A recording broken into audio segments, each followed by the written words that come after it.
Welcome back. This time we're headed back that way to the back of the Jeepster. Woohoo! Here we go.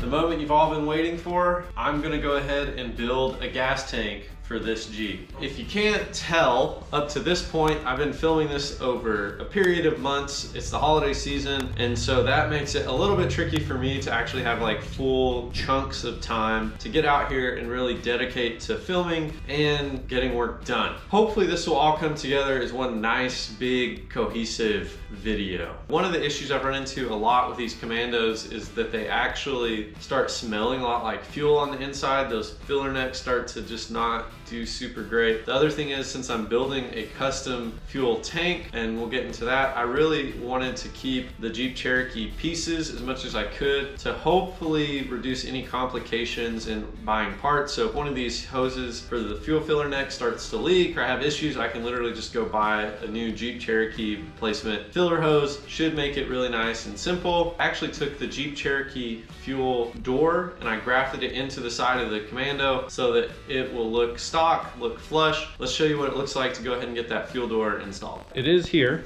right there. All the pieces and parts just hanging out. But before I do that, I also need to know where the filler neck's gonna go and where those pieces are gonna be. So what I'm doing is this right here. This is the Cherokee filler door. You can see I've cut it out. Some of these gaps are just here right now. They're a little rough. I'm gonna need to go ahead and adjust them. You can see it's really tight there, but overall, that's gonna be the filler door. I've also had a lot of questions over, however long I've had my other Jeepster about how I raised the rear fender well. So if you look at that one, I actually cut and raised the stock fender wells to keep the stock fender lines. It wasn't super labor intensive. Would I do it again? I'm not exactly sure, but I did do it. And people ask me, how did I do it? I didn't document any of that, but one of the things that was really helpful are these right here. So they say, what do they say on there? First timed? I'm not really sure, but basically, so you cut out whatever it is you're cutting out, and then this wing nut actually tightens this piece here in the middle down, and then you have two flat sides and then an adjuster screw right here. And so what'll happen is, as you tighten this down, is it actually sucks these two panels pretty close to straight. And then on the back side, if you have access to it, what it does is it has this other flat rod that pushes through, and that actually keeps your panels mostly in line, straight together. Another thing I wanted to show you guys that's been helpful for me over the years on welding stuff where it's hard to get a ground to it is one of these dealing with whoppers. I don't know, maybe you can see that. It's just a little magnetic piece with a ground here that just attaches. And so that way, if you got flat pieces and you don't have a great place of clean metal to clamp onto, this actually works really nicely. So that's just another little trick I've been using. Another thing just that you guys are aware of, when you are welding this sheet metal, make sure to use thinner wire. When I'm welding everything else, I use a thicker wire, but on the sheet metal, I just use like an 030, probably even go to an 024 wire just to help not burn through. Works a lot nicer. But I'm going to go ahead and get this done. The other thing you'll notice is, as I'm welding this, I'm going to weld in little sections around it so that I hopefully don't put too much heat to it and warp it too badly. One of the things I'm going to do is go ahead and try to tack this in place in a few different spots to try to get it held in, and then hopefully I can remove these pieces that are holding it all flat. Helps if I turn the welder on.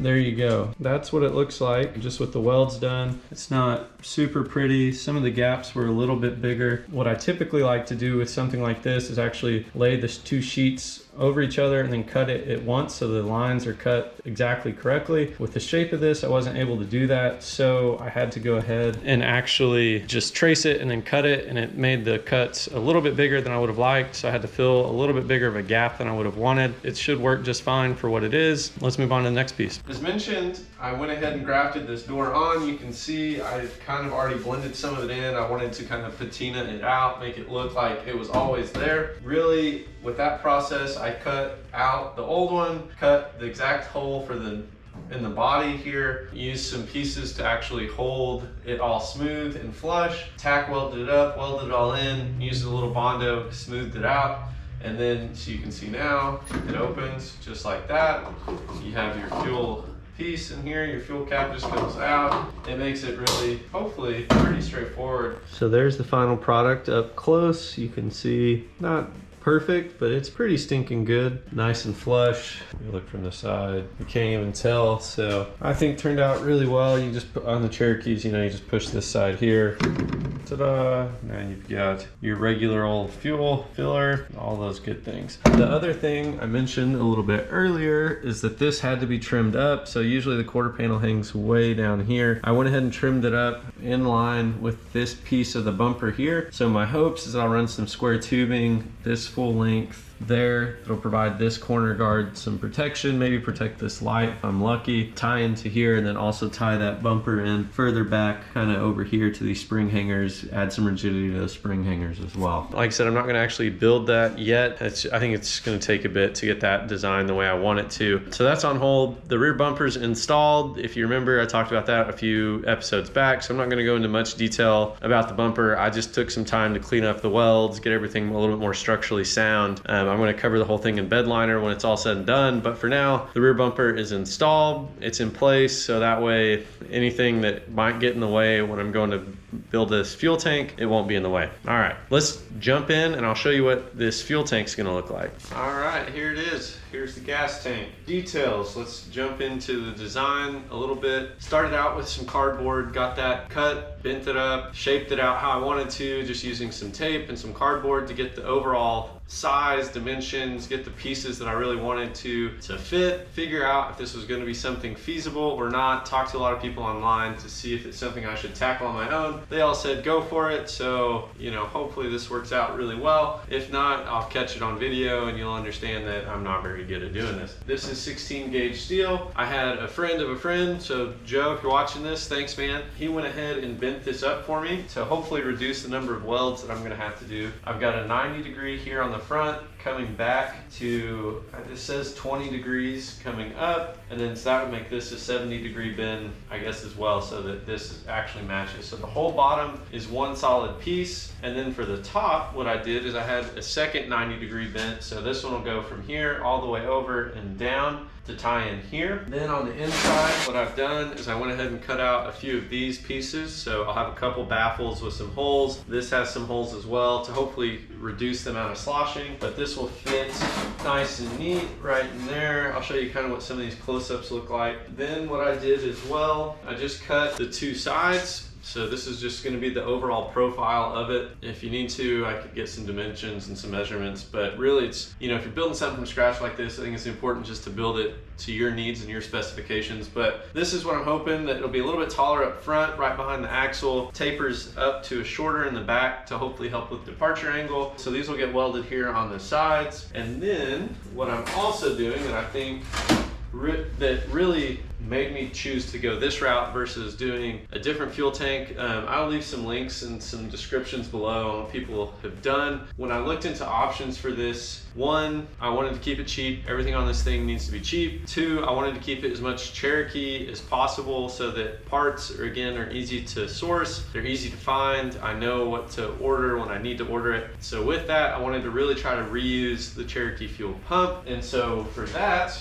what I did is Motobilt sells a fuel cell clamp, and so this clamp actually will go right over the top of the Cherokee fuel pump, and then this will clamp down and hold that Cherokee fuel pump in place and seal it up all nice and neat. And so this is really the trick piece of all of this build, because it's going to let me use that Cherokee fuel pump and keep things cheap. So overall, I'll give a breakdown at the very end of this for what all the cost was on everything. But overall, it's been way cheaper than the other options. The other option I looked into, there's a company called Tanks Inc. who sells a Jeep CJ 15-gallon fuel tank that would fit in these Commandos. The issue with that was it was a few $100s, and then all the fuel pumps and everything else, I think it was up to almost $600 just to have fuel delivery for the Jeep. The other thing is then that's not super common stock parts that I can just pick up at any automotive shop if something was to go wrong. So really this seemed like the better option for me. Again, I'll break down the costs at the very end, but that was the other option. I did look at a plethora of options. The other thing is, you know, that CJ tank would have been about a 15-gallon tank.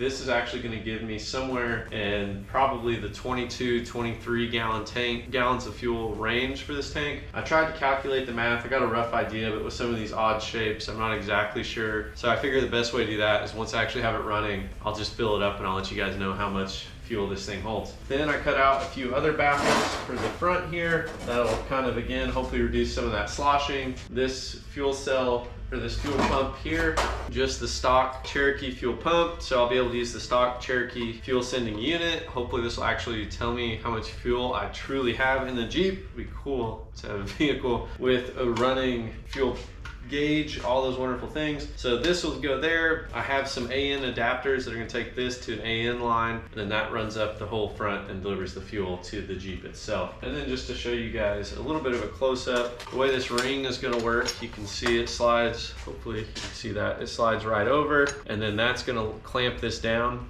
and hold that in place. So with that, the other thing when it came to design is that you can see this part, this fuel regulator here on the actual fuel pump itself, it sits up a little bit above the top of where the fuel tank can go. I want to try to keep my departure angles, everything as good as I can. From this part all the way to the bottom, that's about 13 inches as it sits right now. And if I would have gone ahead and mounted this up, that means that this piece, like I would have left this whole piece flat up top here, that would have raised this up even more and would have put us sitting at about 16 inches from the bottom of the bed of the Jeep all the way to the bottom of the fuel tank. And that was not, I mean, that's a lot of distance lost. So what I did is this is going to actually step over, and then I've got this flat piece that'll be sitting here lower so that the top of this fuel pump actually sits level with the back of this. And so that makes my overall fuel tank height only at about 13 inches tall. So hopefully this doesn't bite me in the butt, but I'm hoping I can get this sealed up really nicely. Having it sit a little bit lower than this, I should be able to tuck the back part of this fuel tank all the way up to the floor of the Commando and really help with departure angle. I think this might be better than a stock departure angle. We'll know a little bit better when we actually get it all installed. Now that you understand the overall design of the tank, let's go ahead and get this thing welded up, test fitted, and on to the next steps to get this thing under the Jeep.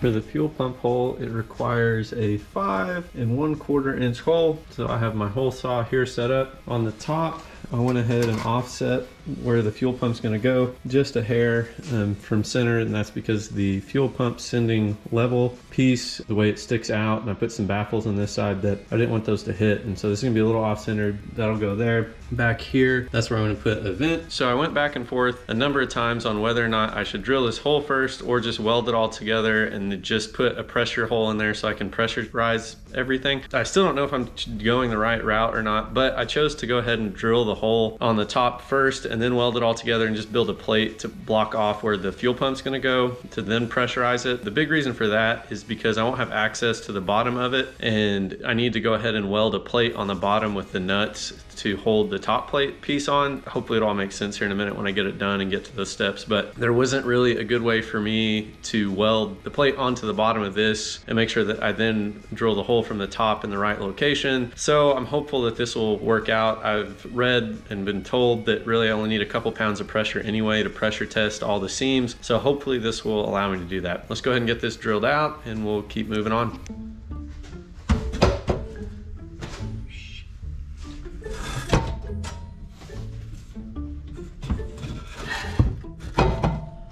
Right now the problem I'm running into, it looks like, is that this is not going to be deep enough to get the hole where I need it to go. That, boys and girls, is a problem. So I guess plan B, we'll try to do this by hand. Okay, so let's see if this will actually work with the hand drill. I was hoping to be able to use the drill press, but you know, you win some, you lose some.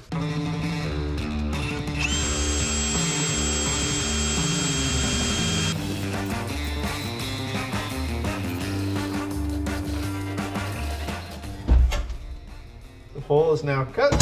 Get this cleaned up and see if the fuel pump fits in.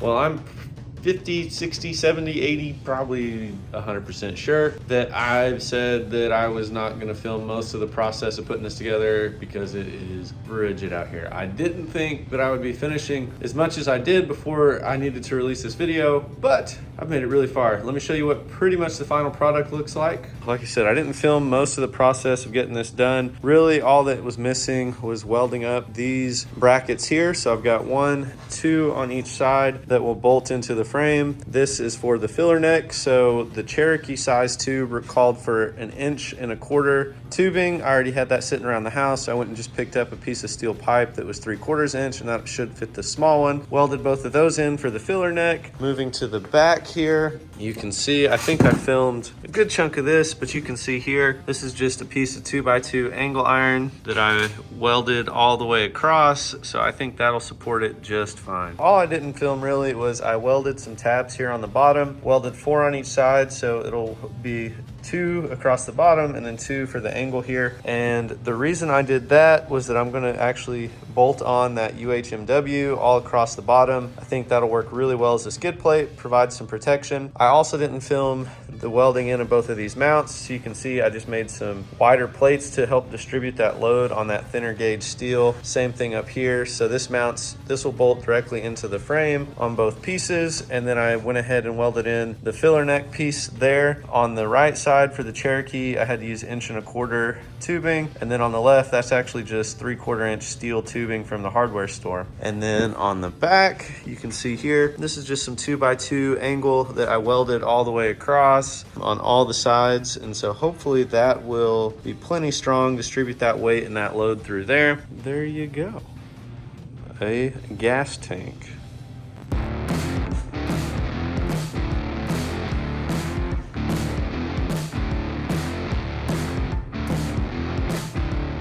That's it. I've got a full working gas tank. Hopefully, once I put some gas in there, we'll really know. But it passed the pressure test. Everything looks good to go. If there's anything I forgot, make sure to leave questions down in the comments. I'll make sure to answer those the best I can. And then I also, film regular videos on this project. And so if there's a comment that takes a little bit lengthier response, I'll either do that as a short, or I'll go ahead and make an addition to one of my future videos to answer some of those questions. Guys, thanks for watching. Hopefully this helped you figure out how to tackle building your own gas tank for lots of applications. I know it's difficult to get a right gas tank in there. This is gonna be really nice, giving me a lot, almost 10 gallons more of fuel storage, and I'll be able to reuse that Jeep Cherokee fuel pump. So, till next time, thanks guys.